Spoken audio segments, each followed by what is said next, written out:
Number two thing of how you should nourish your soul is paying attention to what you hear.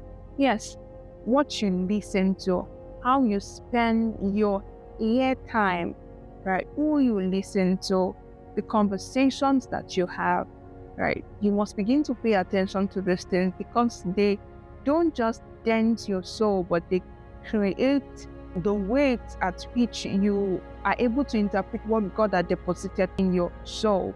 And allow me speak to believers who have received God's plan and purpose for their lives, or who knows what God has called them to do per season, per time, but they are unable to come into the fulfillment of what God has said because their soul is wrongly interpreting what God has said, right? God has said something, but because your soul is not properly interpreting it, you are unable to materialize and make tangible the words that God has declared to you directly or through somebody.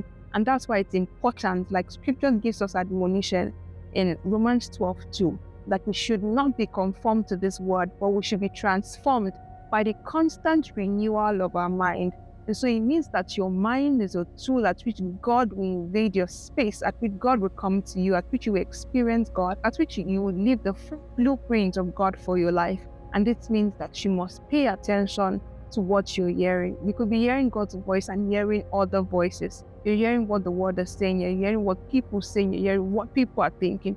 You must guard your heart in there with all diligence, because out of it are exactly the issues of life.